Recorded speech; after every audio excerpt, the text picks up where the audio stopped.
Hi hello viewers welcome to ఆకాశం Andhra news. ఒక news అండి. వైసీపీ నన్ను మోసం చేసింది. జగన్ కనీసం నాతో మాట్లాడలేదు. మాజీ ఎమ్మెల్యే కంటతడి. ఒక మాజీ ఎమ్మెల్యే పాపం కన్నీళ్ళు పెట్టుకున్నాడంట. జగన్‌ను మోసం చేశారంట. వైసీపీ ప్రభుత్వం నన్ను మోసం చేసిందని ఆయన చెప్పుకుంటూ వచ్చారు. అసలు ఎవరు ఏంటో చూద్దాం మనకు కూడా.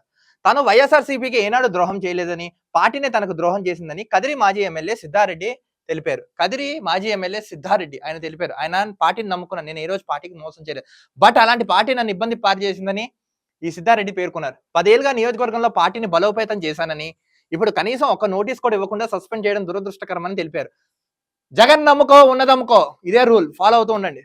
కనీసం అతను చెప్పకుండా పార్టీని సస్పెండ్ చేశారంట. జగన్ తనకు నేరుగా చెప్పి ఉంటే తానే తప్పుకునేవాడినని, కొందరు డబ్బులు పదవుల కోసం పార్టీని నాశనం చేశారని, ఇకపై తన రాజకీయం మళ్ళీ చూస్తారని, తన భవిష్యత్ కార్యాచరణపై త్వరలో క్లారిటీ ఇస్తా అన్నారు. నోటీస్ వివరణ లేకుండా సస్పెండ్ చేస్తారని ప్రశ్న.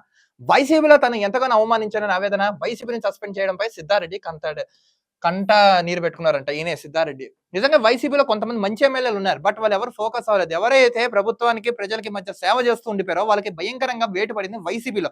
గతంలో మనం చూసుకున్నాం కోటమిరెడ్డి శ్రీధర్ రెడ్డి గాని, ఉండవల్లి శ్రీదేవి గాని, మేకపాటి గౌతమ్ రెడ్డి గారు ఆయన చనిపోయారు అనుకోండి. మనం ఏం కామెంట్ చేయకూడదు. మాజీ ఐటీ మినిస్టర్. బట్ ఇప్పుడు ఈ సిద్ధారెడ్డి ఈయన ఒకడు కరణం ధర్మశ్రీ అని ఒకరు, ఇలా కొంతమంది వీళ్ళు జనాల్లో మంచిగా వెళ్ళాడు. అలాగే కాంట్రవర్సీస్ లేవు వాళ్ళ మీద. వీళ్ళు ఏం చేశారంటే చాలా అంటే చాలా ఇబ్బంది పెట్టారు. పార్టీ నుంచి. ఇప్పుడు చూడండి అసలు అపంశుభం తెలియని ఇప్పుడు ఈ సిద్ధార్థ రెడ్డిని కూడా వేటేసిందంట.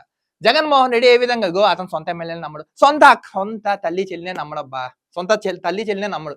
అలాంటిది ఎమ్మెల్యేలు ఎంపీని ఎలా నమ్ముతారు అనుకున్నారు? జగన్ ఎలాంటి వాడో అందరికి తెలుసు. అందుకే తన్ని అవతల చేసి 11 సీట్లు కూర్చోబెట్టారు. ఇప్పుడు చూడండి కదిరి మాజీ ఎమ్మెల్యే సిద్ధారెడ్డిని కూడా పార్టీ నుంచి ఎటువంటి నోటీసులు లేకుండా అతను తీసుకెళ్లి బయట అడేశారంట. ఎంతవరకు సమంజసం అండి? ఏ విధంగా మీ పార్టీని నమ్ముతారు? ఏ విధంగా మీ నాయకుడిని నమ్ముతారు? ఈ ఒక్క విషయాన్ని మీ అందరూ గుర్తుపెట్టుకుని చేస్తే కరెక్ట్ గా బాగుంటుంది అనుకుంటున్నాను. జగన్మోహన్ రెడ్డి కొన్న కొన్ని దరిద్రంగా చేస్తున్నాడు. అసలు పిచ్చిగా లేచిందమ్మా ఒకసారి ఎర్రగడకపోయినా సావు ఒకసారి వెళ్ళి. ఇప్పుడు చూడండి ఇప్పుడు ఇతను కూడా సస్పెండ్ అంట ఎటువంటి ఇన్ఫర్మేషన్ లేకుండా. కదిరి మాజీ ఎమ్మెల్యే.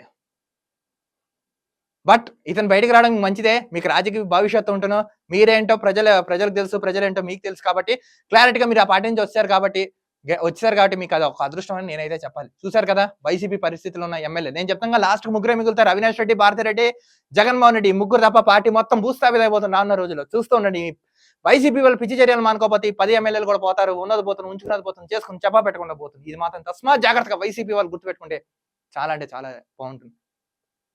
మొత్తానికి ఏంటంటే ఇంకో ఎమ్మెల్యే పైగా వెయిట్ పడిందంట పాపం ఎక్స్ ఎమ్మెల్యే. అందుకే నీ తీరు మార్చుకో జగన్మోహన్ రెడ్డి. లేకపోతే నీకు చాలా అంటే చాలా ఇబ్బందులు అయితే గురవుతావు. ఇదైతే గ్యారంటీ. చాలా ఇబ్బందులకు గురవుతావు నువ్వు.